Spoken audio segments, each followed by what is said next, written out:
ጠዋት ጌታን ተቀብሎ ከሰዓት ፕሮፌት ብሎ ፌስቡክ ላይ ታያለሽ። አገልግሎት ቀጥሎ ታያለሽ ወይ ሲም መጥራት ላይ ስልክ ቁጥር መንገር ላይ ሆድ ዕቃዎች ላይ ምድራዊን ማላው ነዋይ መሰብሰብ ላይ ባንክ አካውንት መቀየር ላይ ሰማሽ ምድራዊ ነገር ላይ አሁን ለምሳሌ ትበላለህ ትጠጣለህ ታገባለህ አሜሪካ ትሄዳለህ ፎቅ ትሰራለህ መኪና ትገዛለህ ሁሉ ምድር ሰማይ እንዳታዩ በቃ ምድራዊ ብቻ እኛ ጊዜያችን እያቃጠለን ያለ ነው በሚያልፈው ነገር ላይ ስለሆነ ጥንቃቄ አድርገን በእግዚአብሔር ጉዳይ ላይ ብናደርግ እኛም አገልጋዮች እግዚአብሔር የሚወደውን ቃሉ የሚያዘንን እንደ እግዚአብሔር ቃል ብናገልግል እንደ እግዚአብሔር ቃል ብናገለግል እግዚአብሔር ይደሰታል።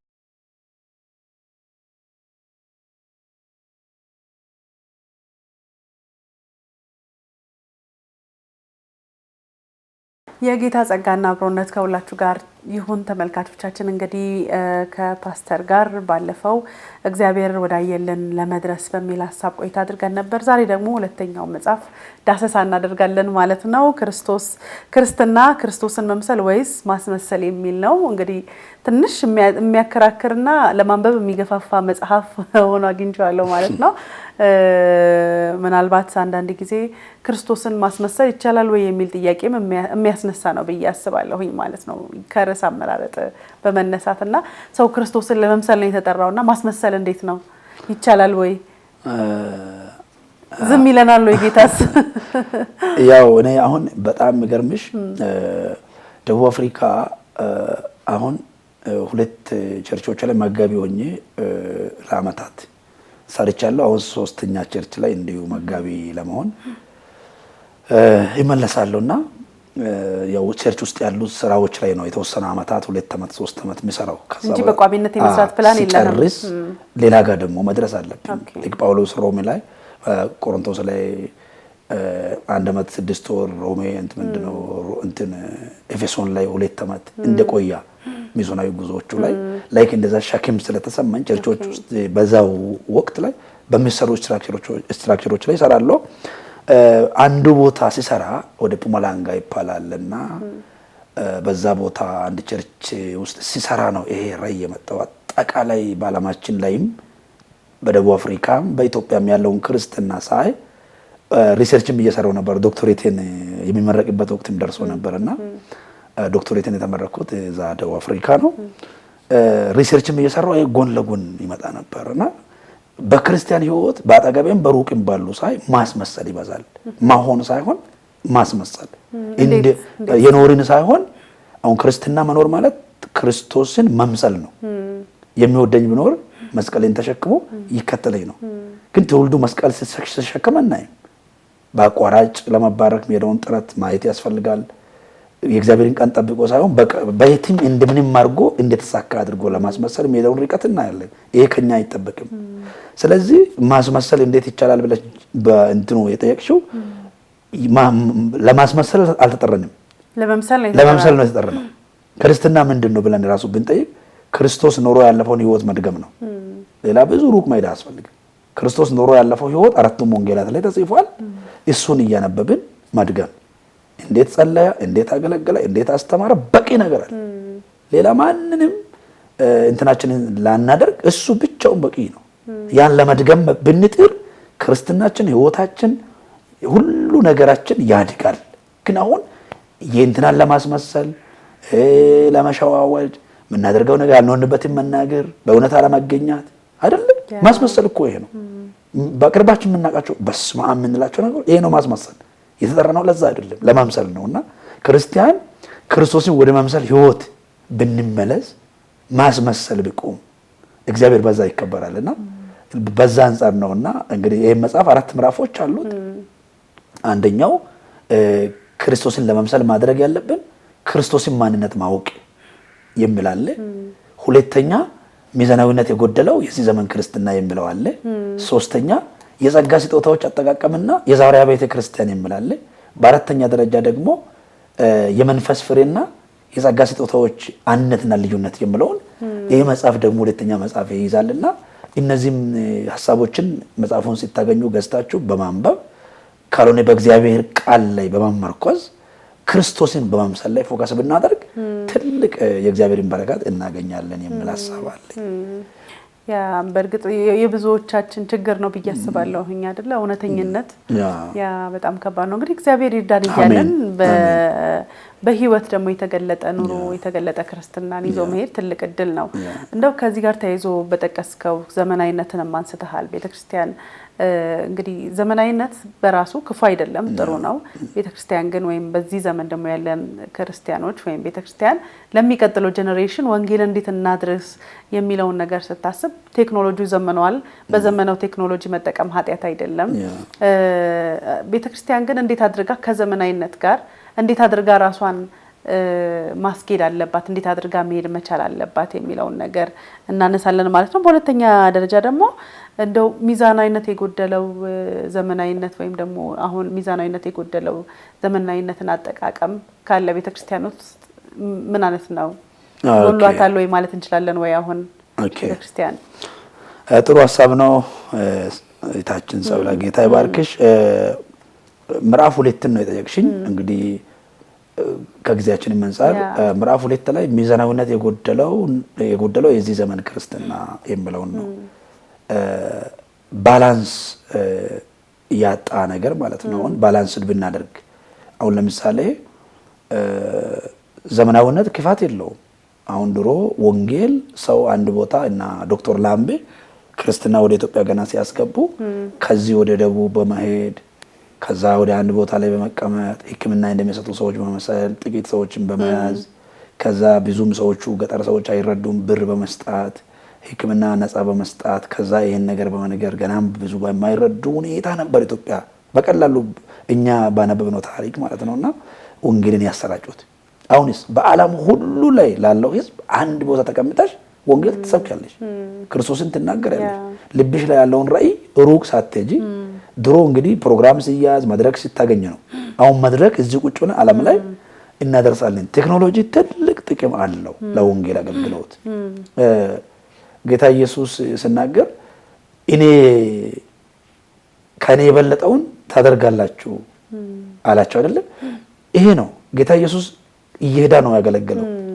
ተራራውን ምድረባዳውን እየተጓዛ ነው ያገለገለው እኛስ እዚህ ቁጭ ብለን አንዴው ዓለም ሁሉ ወንጌል እንዲሰማ አድርገናል ከኔ የበለጠውን ያለው እኮ ኢየሱስ ያላገለገለ አገልግሎት የለም ሬሳ ቢያስነሳ አስነስቷል ታምራት አድርጓል የማይሆነውን ሁሉ አድርጓል ሞትን አሸንፎ ተነስቷል ከዚህ የሚበልጠው ማንንም አያደርግም ከኔ የበለጠውን ያለው አገልግሎት ነው አንዱ በአንድ ሰው ኢየሱስ በነበረው ዘመን የቴክኖሎጂ አልነበረም እዚህ ቁጭ ብሎ ዓለምን ሁሉ በወንጌል ይደርሳል ጥቅም ብዙ አለው ነገር ግን ሚዛኑ እንዴት ጎደላ የሚለውን ስናይ አሁን ለምሳሌ ወደ ቤታችን እንሄድ እኔ ስም በየሳስብ ቴሌቪዥን መስኮቶቻችን ላይ ቴሌቪዥንን ስንጠቀም እንዴት ነው የምናደርገው ሪሞቱን ሲታይ እኔ አንዳንድ ቦታ ላይ የቤቱ ባለቤት አባት ሲመጣ ወደ ዜና ያደርጋል እናትየው ስትመጣ ወደ ስፒሪቹዋል ቻናል ትቀይራለች ልጆች ሲመጡ ወደ ድራማ ይቀይራሉ ሪሞቱ እስከ ማታ 5 ሰዓት ድረስ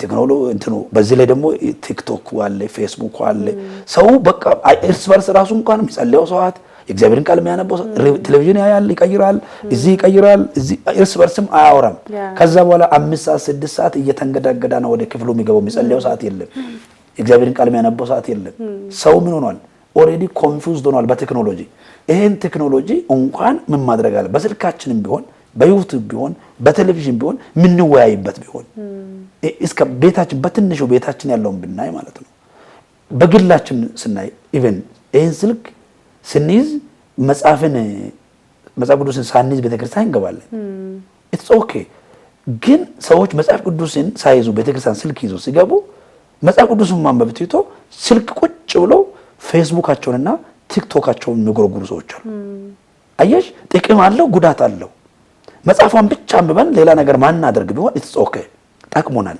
ነገር ግን ሰባኪው ምስብ ኮንቴንት እዚህ ጋር ሌላ ስራ ምን ዘራ ብዙ ነገር ገጥሞኛል አይቻለሁ ይሄ ደግሞ ብዙ ህዝብ ያያል ይሄ ምን ጉዳት ያመጣል ማለት ነው ስለዚህ ምን ማድረግ ያስፈልጋል ብዙ ጉዳት አሁን መልካሙን ብቻ ብናደርግ ሚዲያ ላይ መልካም ስራ ብንሰራ እንደ ክርስቲያን መልካም ተግባር ብንፈጽም እግዚአብሔር የሚከብረውን ብናደርግ ቴክኖሎጂው ዘመናዊነቱ ጥሩ ነው ካለባበስ ጀምሮ ከአካሄድ ጀምሮ አጠቃላይ ባለው ሁኔታ ዘመኑ የሚፈቅደውን ብናደርግ ጥሩ ነው ለምሳሌ የግድ ካሁኑ ቴክኖሎጂ ማለት ካሁኑ ዘመን ጋር መስማማት ነው። አዳዲስ ሀሳቦችን መቀበል ነው። ዘመናዊ መንገዶችን መጠቀም አይደለም። ስለዚህ እነዚህም ለምሳሌ ስማርትፎኖች፣ ቴሌቪዥን፣ ዘመናዊ አስተሳሰብ፣ ክፍት አይምሮ መኖር፣ ነገሮችን ለመቀበል ዘገምተኛ ያልሆነ ተጠራጣሪ ያልሆነ ከዘመኑ ጋር የሚሄድ አይምሮ መኖር፣ ለለውጥ ክፍት መሆን፣ እንዲሁም ዘመናዊ ልብስም አኗኗሪም እነዚህ ነገሮችን ይይዛል። እነዚህ ነገሮች እኛ እንደ ክርስቲያን እግዚአብሔር በሚከብረው መንገድ መጠቀም አይደለም። አይዛብ በሰማይ ያላቸውን እግዚአብሔርን እንዲያመሰግኑ ስራቸው መልካም ይሆን ይላል። በሚያዩን ሰዎች ዘንድ በአካሄድ በንግግር ቴክኖሎጂ በመጠቀም በአለባበስ በየትኛውም ነገር አሁን ለምሳሌ ይቅርታ አድርግልኝ አንዳንድ ቤተክርስቲያን ላይ ዘመኑ አመጣ ብለን እህቶቻችን ሰውነታቸው ሙሉ በሙሉ የሚገልጠውን አለባበስ ለብሰው ቤተክርስቲያን ቁጭ ብሉበት ጊዜ አለ። እኔ አስወጥቼ አውቃለሁ። አዎ እንደ በፍጹም በቃ አሁን ለመናገር አያስፈልግም። ይሄ ዘመናዊነት ተብሎ ነው። ግን እግዚአብሔር ይከብራል ወይ? ሰው አይሰናክልም ወይ? በዛ ጉባኤ ውስጥ አይዛብ ብኖር ምን ይላል? ስለዚህ መሰናከያ በሌላ መንገድ ባላንስድ በሆነ መንገድ ብንሄድ ምን ይጎዳናል? እግዚአብሔር በሚከብረው ብናደርግ ምንም አንጎዳም። ስለዚህ ይሄ ነገር ሰውን ይጎዳል፣ ወንድምን ይጎዳል፣ እህትን ይጎዳል። ይሄ ንግግር፣ ይሄ አለባበስ፣ ይሄ መጠቀም፣ ይሄን ቴክኖሎጂ ሲጠቀም እግዚአብሔር ምን ያህል ይጠቀማል? እግዚአብሔር ምን ያህል ይከብራል? እግዚአብሔር ምን ያህል አይከብርም? የሚለውን በማስተያየት ብንጠቀም መልካም ነው የሚለውን ለማንሳት ነው። ያ በጣም መልካም ነው። እንግዲህ ተመልካቾቻችንም እንግዲህ የቤት ስራ የሚሰጥ ነው አይደለ? አሁን ብዙ ነገር ወደ ቴክኖሎጂ የተቀየረ ያለበት ጊዜ ነው። አንዳንዴ እኔ የምሰጋቸው ነገሮች አሉ። መጽሐፍ ቅዱስ ከስልካችን የሆነ ቀን ስታክ ቢያደርግ ያኛው ወር መጽሐፍ ቅዱስ ከሌለን ከባድ ነው የሚሆነው ማለት ነውና አንዳንድ ልምዶቻችንን በጣም መጠንቀቅ ማስተዋል ያስፈልጋል። እንዳልከው እንግዲህ ሚዛናዊ እሺ እንግዲህ በአራተኛ አይ ቲንክ በሶስተኛ ደረጃ ነው በአራተኛ ደረጃ ያነሳው ሐሳብ አለ የጸጋ ስጦታ ከመንፈስ ቅዱስ ፍሬ ጋር ያገናኘው ነገር አለና በተለይ ደግሞ ይሄ በጣም በደንብ እናወራበታለን ብዬ አስባለሁ። የመንፈስ ቅዱስ ስጦታዎች አሉ፣ እንደገና የመንፈስ ፍሬዎች አሉ እና ብዙ ጊዜ በቤተክርስቲያን እንዲሁም ደግሞ ብዙ ጊዜ የሚወራው የመንፈስ ፍሬ ሳይሆን ስጦታው ላይ ነው ፎከስ የምናደርገው። ማለት ለምሳሌ ትባረካለ ወይ የሆነ ነገር እንጂ ወይ ነቢያት ኦፊስ ወይ የሆነ ጸጋውን ነው የምንፈልገው እንጂ እኔ በምን ያህል በመንፈስ ቅዱስ ፍሬ ነው ህይወቴ ውስጥ አለ፣ ምን ያህል ፍሬ እያፈራሁኝ ነው፣ ጌታ ከኔ ጋር ከሆነ በኋላ ቁጣዬን ትቻለሁ፣ ቂሜን ትቻለሁ፣ አድመኝነቴን ትቻለሁ ሳይሆን ተቀብቼ ማገልገል ነው የምፈልገው። በቃ ሰባኪ መሆን ወይ ነብይ መሆን ነው የምፈልገውና ያ ነገር ደግሞ የክርስትናን ቫልዩ ክርስቶስን የመከተልን ከለር እያጠፋ ይመጣል። ቅድም ወዳልከው ወደ ማስመሰሉ እንመጣለን ማለት ነውና በስም ክርስቲያን ነኝ ግን በህይወት ደግሞ ፍሬው አይታይምና አንዳንዴ ጸጋው ኖሮት የሚያስመስል ከሆነ ጸጋው ኖሮት በሰው ላይ ክፋት የሚያደርግ ከሆነ አይ ቲንክ የእግዚአብሔር አብሮነት ከኛ ጋር የለም ብዬ ነው ማስበው ፍሬው ከሌለና እንደው እነዚህን ሁለቱን እንዴት አስታርቀን መሄድ አለብን የሚለውን ሐሳብ አነሳለሁ። ፕላስ ደግሞ እንዴት እንደው የመንፈስ ፍሬን ከመፈለግ የመንፈስ ቅዱስ ወይ የመንፈስ ስጦታዎች ላይ ፎከስ ለማድረግ ቻለን እንዴት እንዲህ አይነት ክስተት ተፈጠረ ብለህ ታስባለህ? ኦኬ በጣም ጥሩ ሐሳብ ነው።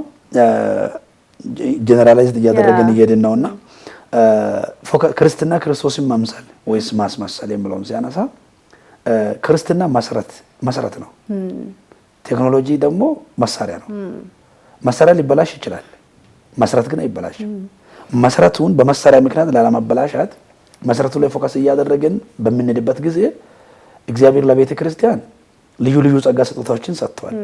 ኤፌሶን ምዕራፍ 4:11 ላይ እንደተጠቀሰው አንዳንዶችን እረኞች፣ ወንጌላውያን፣ ነቢያት፣ ሐዋርያት ይላልና በዚህ ስጦታዎች ውስጥ በነቢያትና ሐዋርያት ላይ የማይስማሙ ቸርቾች አሉ፣ የሚስማሙ ደግሞ የሚቀበሉ አሉ።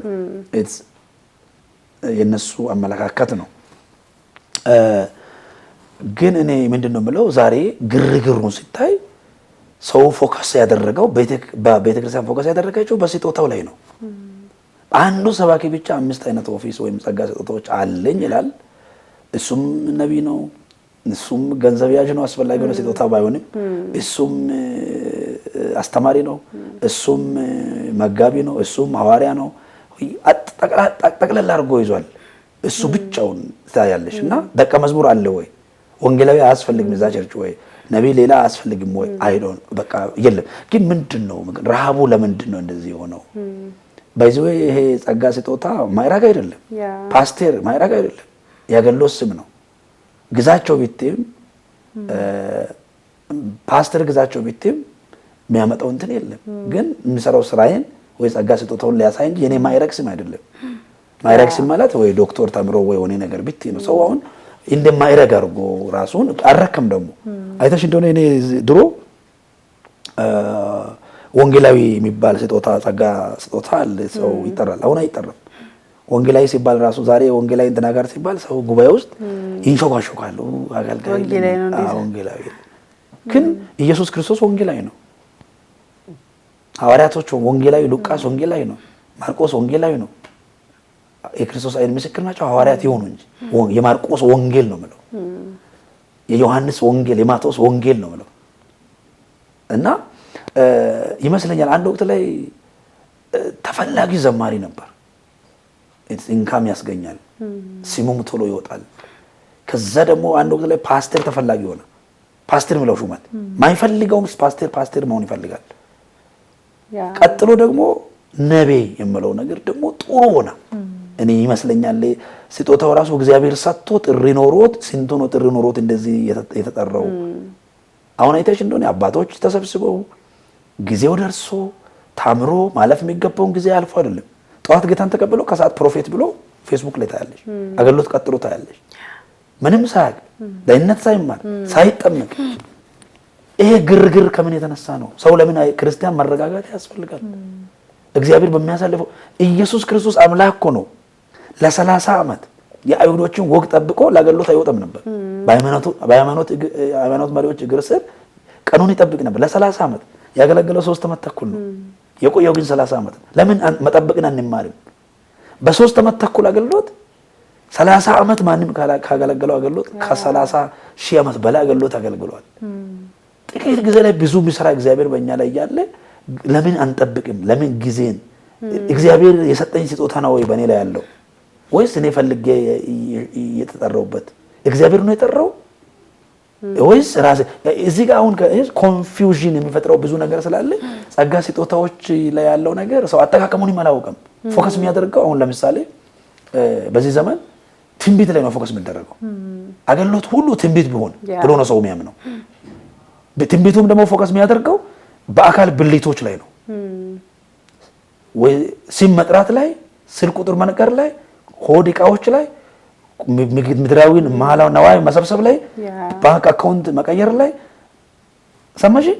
ምድራዊ ነገር ላይ አሁን ለምሳሌ ትበላለህ፣ ትጠጣለህ፣ ታገባለህ፣ አሜሪካ ትሄዳለህ፣ ፎቅ ትሰራለህ፣ መኪና ትገዛለህ። ሁሉም ምድር ሰማይ እንዳታዩ በቃ ምድራዊ ብቻ። ጌታ ኢየሱስ ክርስቶስ ሲናገር አስቀድማችሁ የሰማዩን ጽድቁንና መንግስቱን ፈልጉ ይህ ሁሉ ይጨመርላችኋል የተባለው ነው እኛ እየጠራን ያለ ነው።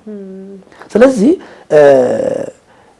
እያንዳንዱ ኦፊስ ወይም ጸጋ ስጦታዎች ያስፈልጋሉ። ጳውሎስ እንዳለው ተቸግሮ ቆሮንቶስ ላይ እሱ ምንድነው ያለው? ሰው አይን ብቻ ቢሆን አለ። አሁን ለምሳሌ እኔን ዛሬ አንቺ ጠርተሽኛል፣ ወደዚህ እየመጣው ኦፊሳችሁን አላውቅም፣ ጠቆምሽኝ፣ ወደዚህ መጣው። ሲመጣ እኔ እዚሁ ሲወርድ ከመኪና አይን ብቻ ቢሆን አይ ትልቅ አይን ቢሆን ከባድ ነው። ማየት ብቻ ነው የሚሆነው አይደል? እዚህ ቁጭ ላለው ማየት ይሆናል። ጳውሎስ ለዛ ነው ሰው አይን ብቻ ቢሆን አለ።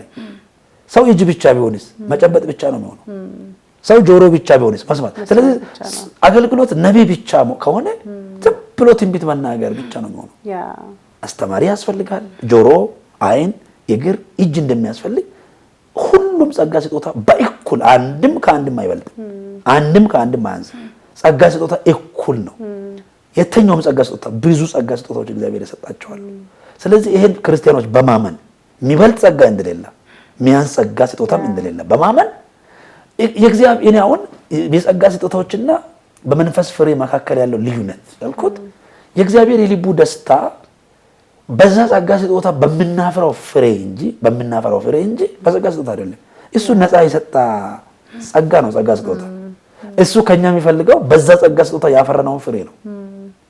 ስንት አፍርተሃል? አዎ አሁን ለምሳሌ ማቴዎስ ወንጌል ምዕራፍ 7 ቁጥር 22 አካባቢ በስሜ አጋንንት አላወጣንም፣ ምን ትንቢት አልተናገርንም፣ ምን ብዙዎችን አልፈወስንም፣ ምን ሽባዎችን አልተረተርንም ምን ይሉኛል፣ እኔ ግን ከቶ አላወኳችሁም። እኔ አላወኳችሁም ነው ይላቸዋለሁ ነው። ስለዚህ ጸጋ ስጦታውን ሰጥቻችሁ ነበር፣ ግን ፍሬ አላፈራችሁም ነው።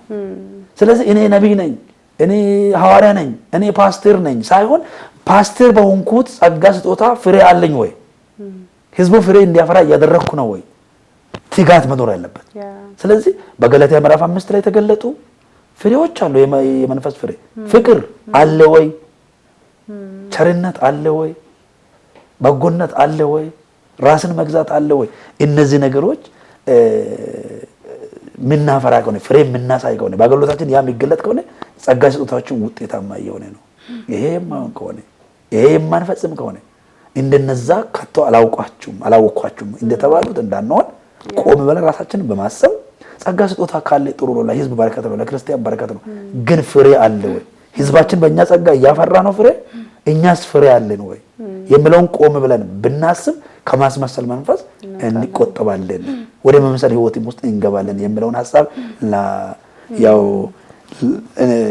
ለመግለጥ ያህል ነው ይሄን ሐሳብ ያነሳሁት። በጣም መልካም ሐሳብ ነው። መጽሐፍ ቅዱስ ደቀ መዛሙርቶቹን ሲጠራቸው እንድትሄዱና ፍሬ እንድታፈሩ ፍሬያችሁም እንዲበዛ ሾምኳችሁ ይላልና የክርስትና ህይወት ፍሬ 1-2 ተብሎ መታየት ያስፈልጋልና የመንፈስን ፍሬ በህይወታችን አለ ወይ የለም፣ አክቲቭ ነው አይደለም ወይ የሚለውን ነገር ማስተዋል ያስፈልጋል። በእርግጠኝነት እንግዲህ ክርስቶስን ወደ መምሰል ሰው ሲመጣ ይህንን ዓለም ይጠላል አይደለ? ይህንን ዓለም ትተን የላኛውን ዓለም ቅድም እንዳልከው መተው የሚገባንን እየተወን መያዝ የሚገባንን አስቀድማችሁ ጽድቁንና መንግስቱን እሹ ሌላው ይጨመርላችኋል ከተባለ ተጨማሪውን የሚፈልግ ሰው ሁልጊዜ ምድርን ነው የሚያስበው። ግን ያ ዋናውን ክርስቶስን ካየ ነው ግን እስከ እግዚአብሔር መንግስት ድረስ ጽዮን እስክንገባ ድረስ ፕሮሞት የምናደርገው የምናወራው ስለ ክርስቶስ ኢየሱስ ነውና በጣም ትልቅ ወሳኝ ሐሳብ ነው ብዬ አስባለሁ። እንደው ምናልባት ከዚህ ጋር ተያይዞ በተለያዩ እንግዲህ አንተ ባለህበትም ደቡብ አፍሪካ በኢትዮጵያም እንግዲህ ትንሽ የትንቢቱ ነገር በጣም አሳሳቢ ደረጃ ላይ ደርሷል። አይ ቲንክ ኢትዮጵያውን ሰው አንደርስታንድ እያደረገ የተስተካከለም ያለ ይመስለኛል ማለት ነውና እንደው ገጠመኞች ካሉ ከትንቢት ጋር ተያይዞ የምትነግረን ነገር ካለ እድል ልስጥ ብዬ ነው። ኦኬ አሁን ጌታ ይባርክሽ። እኛ የመጀመሪያ እንደ ቅዱሳን እንደ እግዚአብሔር ልጆች አባት እንዳለን ሰዎች ጌታ ኢየሱስ ክርስቶስ በስተመጨረሻ አካባቢ ዮሐንስ ወንጌል ምዕራፍ 14 ላይ ከደቀ መዛሙርቶቹ ጋር ሌሊቱን ሙሉ አብሮ ካሳለፈ በኋላ አስቆሮቱ ይሁዳም ከተሸኘ በኋላ ትንሽ ለባዘኑ ተከታዮቹ ምንድነው ማለት ቁጥር 1 ላይ 14 ላይ ልባቸው አይታወክ በእግዚአብሔር ይመኑ ነው፣ በእኔም ደግሞ ይመኑ። በአባቴ ቤት ብዙ መኖሪያ አለ፣ እኔ ስፍራ ላዘጋጅላችሁ ዘንድ እሄዳለሁ፣ ስፍራውንም ሳዘጋጅ ሲጨርስ ሊወስዳችሁ ይመጣሉ። ትንሽ ጊዜ ነው ሰጥቶ ሄደው በጣም ረጅም ይመስላልና እሱም በመጠባበቅ ላይ ተስፋ ብናደርግ ቲቶ ለጳውሎስም ምዕራፍ 2 ቁጥር 10 ላይ ዓለምን ሁሉ የሚያድን እግዚአብሔር ጸጋ ተገልጧልና ይልና ይህም ጸጋ ይላል ኃጢአተኝነትንና ዓለማዊ ምኞትን ክደን የክርስቶስ ኢየሱስ ዳግም ምጽአት እንድንጠባበቅ ያደርገናል ነው።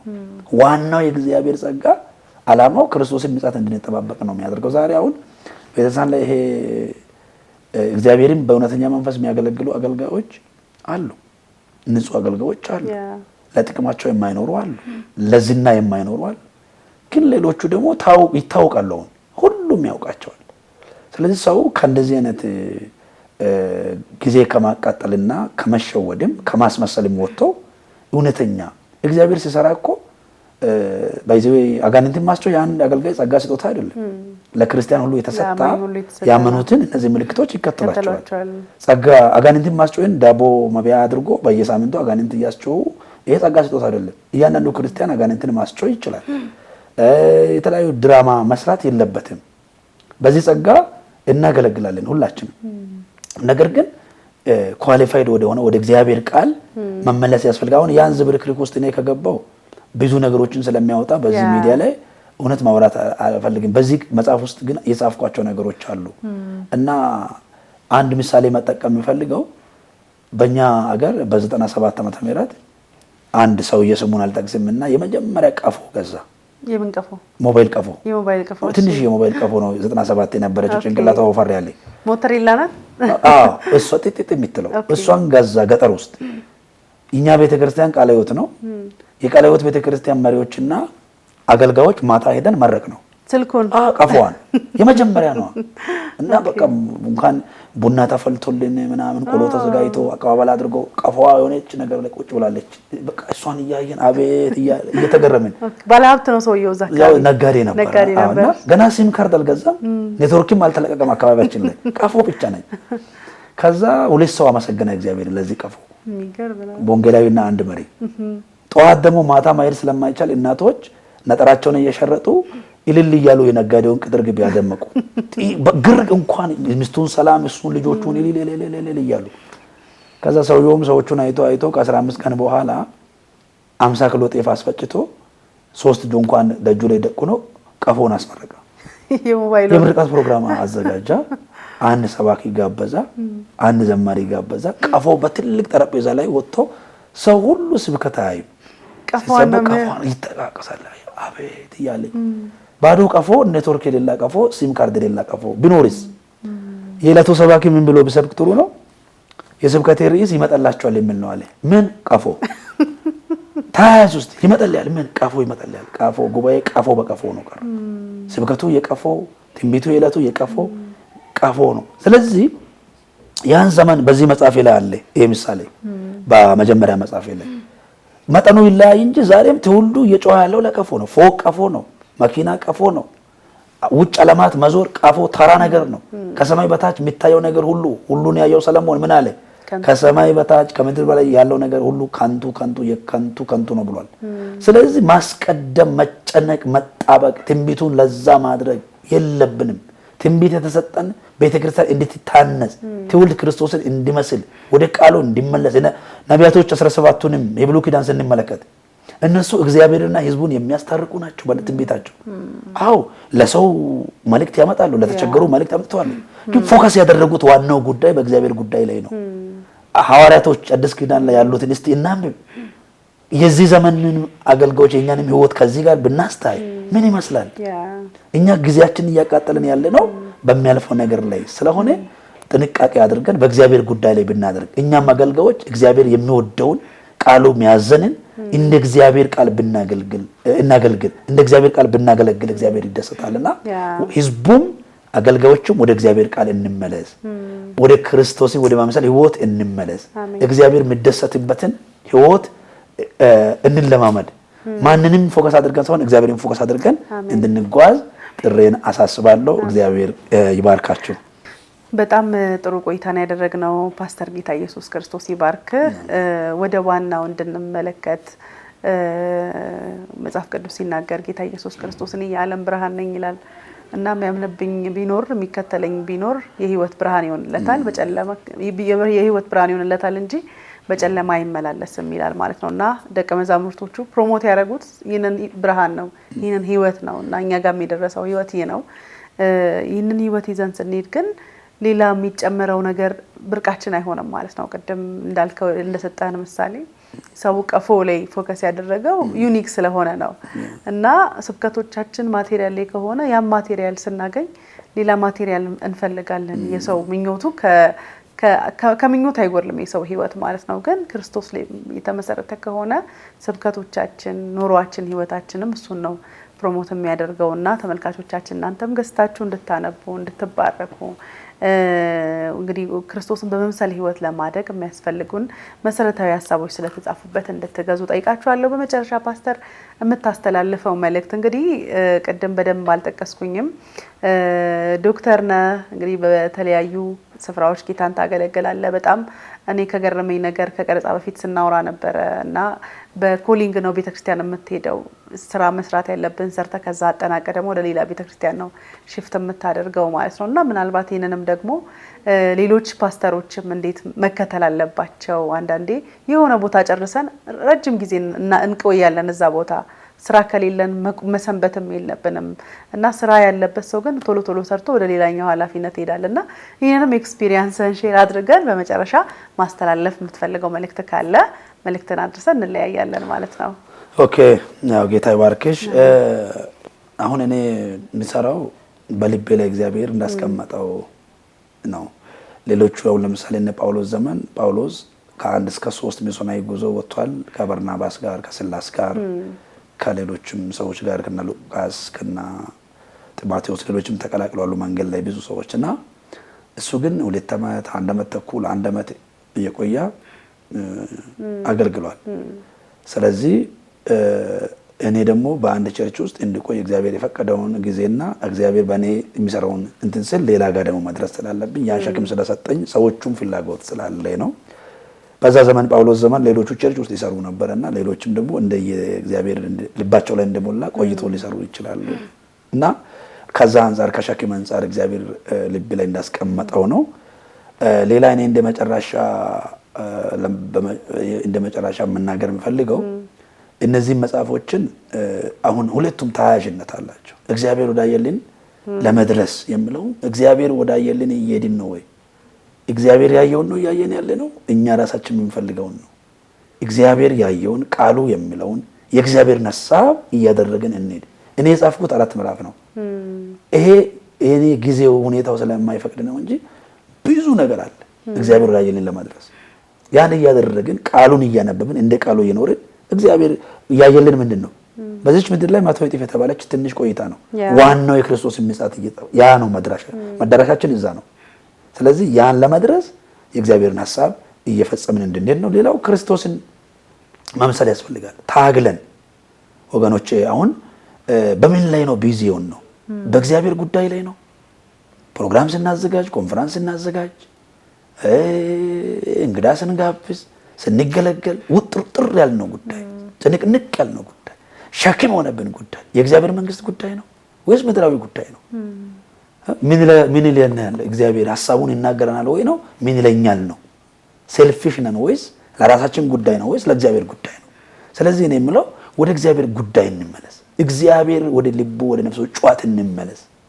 እግዚአብሔር በሚከብረው መንገድ እንመላለስ። አገልጋዮችም እንደነ ያለን እግዚአብሔር ጠርቶናል። በዚህ ዘመን በመጨረሻ ዘመን እግዚአብሔር የሚከብረው መንገድ አገልግሎታችን እግዚአብሔር ወደሚከብረው መለወጥ፣ ወደ እግዚአብሔር መመለስ፣ ህዝቡ ወደ እግዚአብሔር መመለስ።